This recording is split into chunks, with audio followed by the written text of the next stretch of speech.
Hi, Charles. Oh, hello. How you doing? Hi, Regina.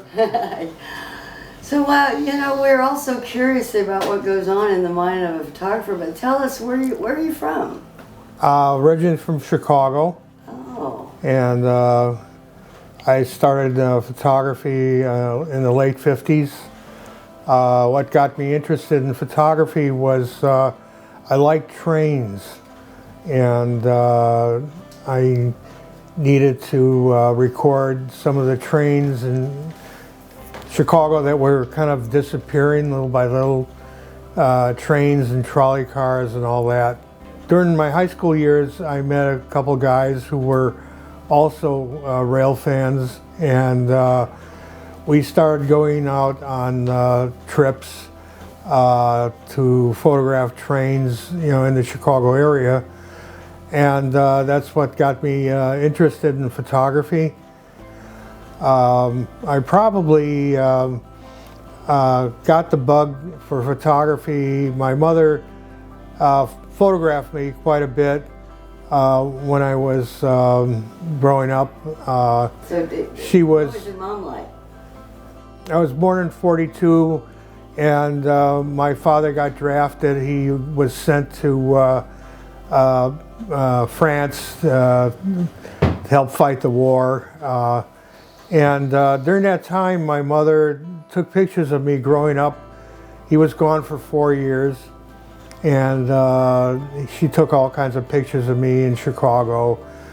I kind of got the idea of photography from her, and she kept on taking pictures for as long as I've known her, actually.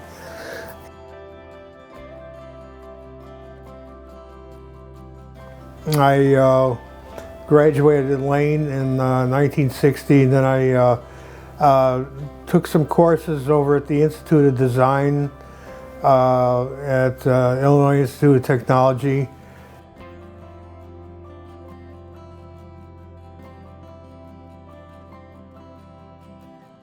When I graduated, my father gave me a Leica M3 with a 50mm f2 Summicron lens, which was like top of the line in those days. I was a street photographer, and I was photographing in Chicago about the same time Vivian Mayer was out there photographing. I'm surprised I never ran into her. But I kind of gave it up after a couple of years because there didn't seem to be any market for it. You know, it's just, it's hard to just do something, take pictures. There wasn't any galleries at that time to exhibit photography, and photography wasn't really thought of as an art that much. I worked for a couple studios in Chicago. They were commercial photographers, and I decided in 1969 to pack up and leave, and I went to Los Angeles.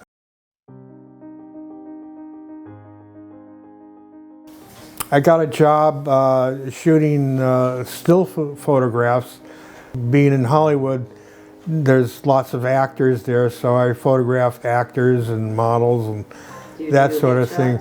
We did headshots, and after that I did a couple album covers. One of them was called the Summer of '42 with Michelle Legrand and Sarah Vaughan. After a while I got into doing wedding photography, and I did that for about 10 years. And so after that, I kind of retired by 2012. They had some photography exhibits over at the Melrose Trading Post, so I dug up my negatives and started making prints and started exhibiting some of my street photography, and also doing more street photographs and a lot of other things at the time.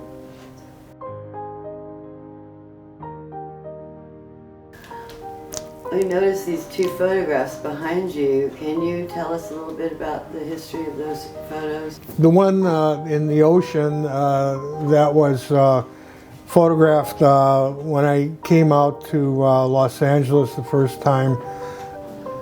And then the photograph of the trombones that was done in Chicago around 1960. And that was shot with my Leica.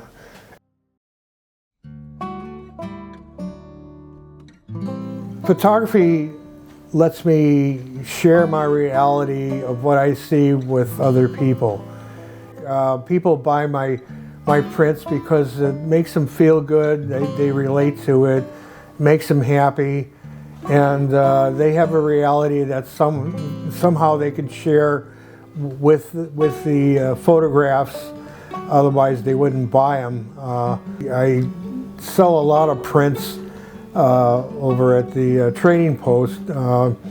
It's nice because I get to actually see the people, talk to the people who buy my prints, and a lot of times I'll tell them, you know, what the backstory is. In other words, what went on when I shot it, why did I shoot it, and any kind of details. So it's kind of fun that way, rather than just taking, you know, just selling things online. I've only been there once, but I'm hoping to go back. I just moved down here from San Francisco. Oh, wonderful. Welcome.